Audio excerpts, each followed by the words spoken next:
Welcome to another edition of the Magic Latest Podcast where we discuss everything Orlando Magic basketball. I'm your host, Jalon Dixon, and today we've got a couple of things to get into. But before we get started, remember to like, comment, and subscribe for daily Orlando Magic content. We are on the road to 1,000 subscribers and trying to become one of the biggest Orlando Magic platforms here on the YouTube space. So remember to hit that post notification bell so you always know when we're dropping new videos. And let's get right into today's episode. Starting off with the conclusion of EuroBasket. Yes, that has been dominating the Orlando Magic coverage over the last handful of weeks with Franz Wagner and others participating in EuroBasket at a high level. And now it has officially come to its conclusion as we are only a few weeks away from NBA training camp. With that in the books, Franz Wagner and Team Germany are your EuroBasket champions after defeating Team Turkey 88 to 83, a game in which they went into the fourth quarter down by 5 points, but in a full group effort, this team got it done. Familiar face Isaac Bonga led the team with 27 points, but Franz Wagner had 20. Tristan da Silva had 12 off the bench. Also, Dennis Schroeder of the Sacramento Kings, he added in 19 points and had 12 assists on his own. This was a full effort by Team Germany in order to get the job done, and more particularly when focusing on the Orlando Magic aspect of this tournament run, Franz Wagner, I feel like is going to be coming into training camp with a whole different fire compared to some of the other teammates that he has. Obviously, him and Tristan da Silva together as two players that have been able to play real quote unquote postseason basketball over the last handful of weeks, playing in basically win or go home situations, particularly over the last handful of days. Are going to be coming into training camp with a certain level of fire. I think now also when you look at what their expectations are, talking about the Orlando Magic as a whole, paired with what Franz Wagner is coming off of, which is real momentum in basketball games that matter, right? In a sense, right? Because Team Germany and what they're planning on doing when they go to the Paris Olympics, it's built off of things like this. When you talk about what they're able to do in overseas play, so Franz Wagner, I think this is going to be a really good building block for him. I think such a strong game from Tristan da Silva to close out EuroBasket is also going to be good momentum for him as a guy that's still trying to carve out a role, a definitive role, a specific role. I think you could even say for this Orlando Magic team. Again, I think he was drafted and brought in to the Orlando Magic to be a hooper of sense, just another guy who's a very good basketball player. But in terms of actually solidifying a particular role within that, I think he's still figuring that out in what'll be his second season in the league, and it'll be interesting to see if this EuroBasket run and some of the things he was able to do as a movement shooter, off the ball shot creator, especially as a defender throughout EuroBasket, will all be things that help translate to the NBA level in a way that kind of further solidifies him in this Orlando Magic rotation. Very proud of these two for what they've been able to do throughout EuroBasket. Obviously, I've been covering all of their EuroBasket run from the very beginning. You guys can check those episodes out throughout the last handful of weeks if you guys are interested in any particular EuroBasket coverage, because I was very in depth to an extent about just about every EuroBasket performance by Franz Wagner and Tristan da Silva throughout this run. But nonetheless, like I said, with only a few weeks left before NBA training camp begins, EuroBasket is officially in the books. These guys will get a little mini break before they get ready to reconvene with their main teammates on the Magic roster. And man, I'm excited because don't get me wrong, seeing high level basketball where EuroBasket was a good watch, and this is my first time truly being invested in EuroBasket start to finish. I've always been somebody that when I tap into EuroBasket, it's usually been around the tournament time, not necessarily the qualifying rounds and things of that nature. So this was a really good experience. But I have to admit that I cannot wait until media day and things like that start up for the Orlando Magic so that we can really start delving into what should be a really exciting season for the Orlando Magic in 2025-2026. Next up on the agenda, let's talk about Franz Wagner, particularly in terms of his praise from ESPN's Tim Legler, who spoke on his EuroBasket run. Of course, as I mentioned beforehand, I have praised Wagner throughout this entire run as somebody that's covered him from front to back. But Tim Legler, somebody who's a little bit more established within the space, somebody that has a little bit more of a keen eye for some of the details within, basketball production on the floor. He was just as impressed, and that's very important going into a season where Franz Wagner is anticipated to be a first-time All-Star and looking to build um, momentum as a second option for this Orlando Magic team. And he says, so I called a couple of Magic games a year ago, including a playoff game, and I was so impressed with his defense. He really stood on a team. He really stood on a team that's an excellent defensive team. Going back to something that he said earlier on in the article, specifically focusing on EuroBasket, um, was he says, don't want to skip anything. Yeah. Well, they talk about Justin Da Silva just as much, but it says one guy you didn't mention, and I'm so curious because I don't have a lot of thoughts about this player, but they really are a big winner for me at EuroBasket. Is Tristan Da Silva. I thought he was a phenomenal player in this game, and I thought he popped in most of this tournament as a guy that I was like, he's doing NBA stuff. Obviously, he's an NBA player, but impressive NBA stuff. And he was not just one of the guys; he was a standout in my opinion.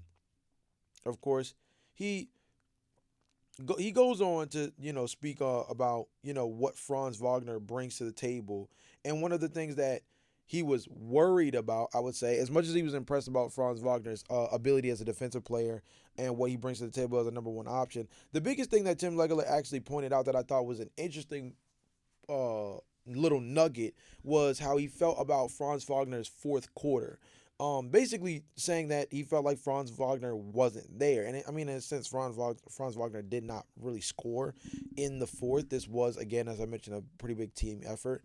But Tim Legler and his particular analysis focused on the defensive acumen of Tristan Da Silva and Franz Wagner throughout EuroBasket, and then concluded with his worries about Franz Wagner as a closer on the perimeter, particularly saying Wagner is the best player on the team. He's an NBA All Star caliber player. He really wasn't involved for them offensively at all down the stretch. It was everybody else.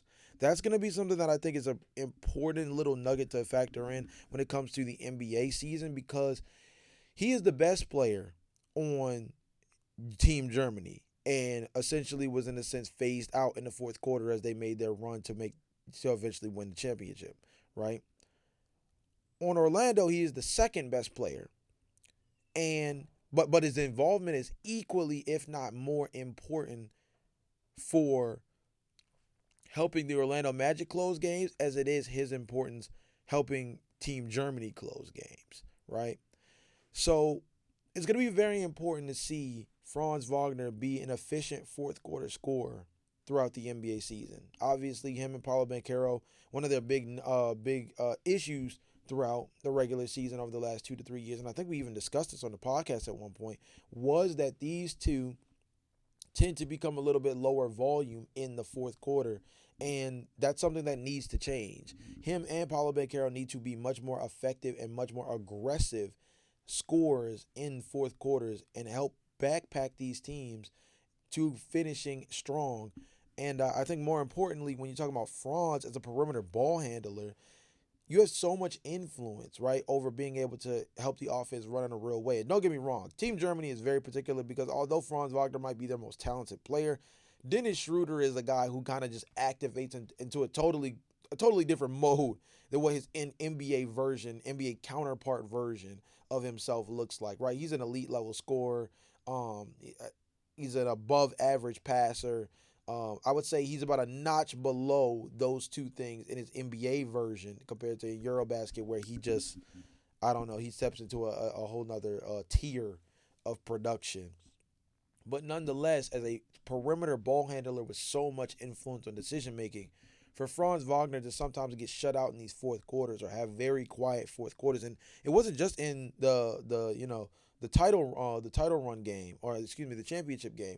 This has been relatively a consistent thing throughout the entirety of EuroBasket, where yes, to a certain extent, this Germany team has been blowing folks out, where by the fourth quarter, Franz hasn't necessarily had to go crazy, but there's been a handful of games in which Franz kind of ends up deferring a lot more in the fourth quarter, and Team Germany happens to be successful in those situations because they have so many productive players. But you'd like to see a guy of Franz's caliber um, put his foot on the gas pedal, so to speak, like really step into that mode, really get into that mode on a real way, and position himself to, continue to step forward as a guy that is not just an all-star caliber guy, but a guy who we know has real like all NBA upside.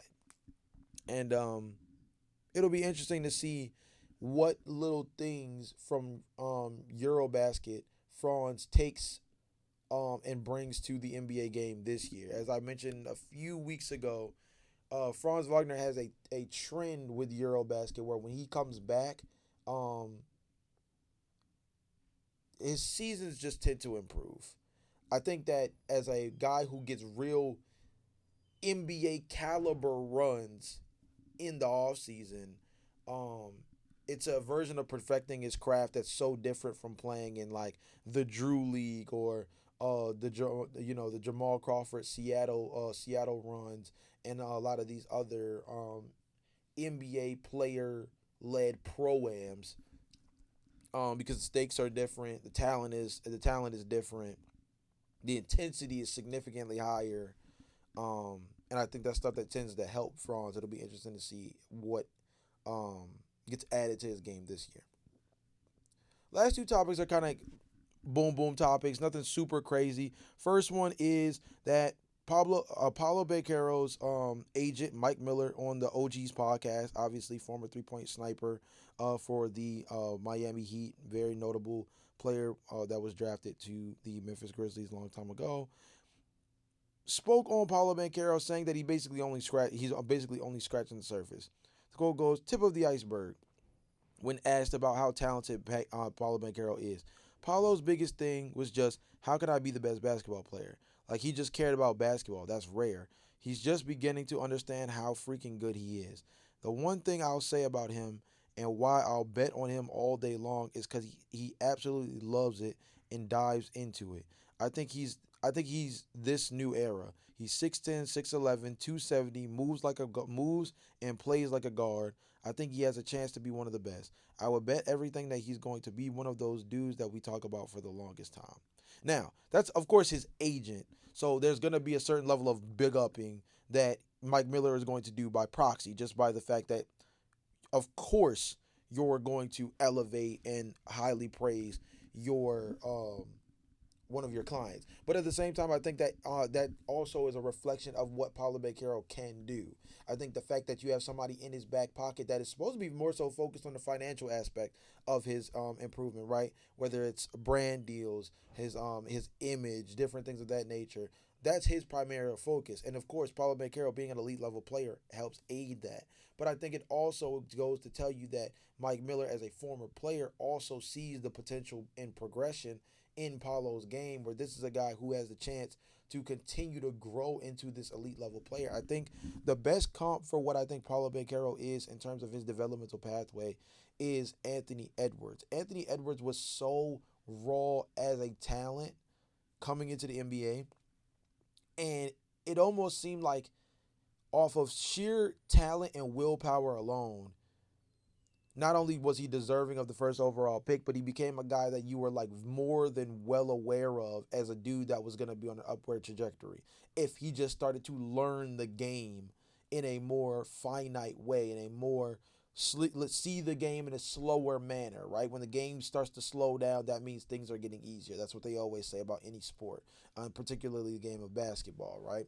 Paulo Banchero's in a very similar like space. I think coming in 6'10", 6'11", 270 pounds, getting to the free throw line 8 times a game as a rookie, positioning himself as a guy who, with the ability to operate in the mid-range area, physically impose his will on other players with the way he's built.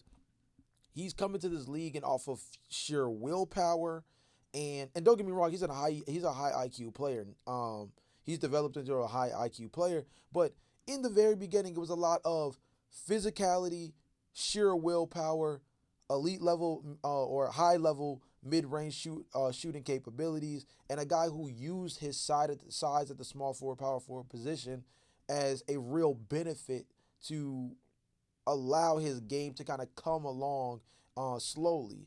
I think as this guy continues to like just understand NBA caliber basketball, he is going to go from a guy who's just like dangerously good because of the physical gifts he has into being a guy who is like elite level, top top 3 at his position, because like things are just clicking for him at a different rate. And I wouldn't be surprised.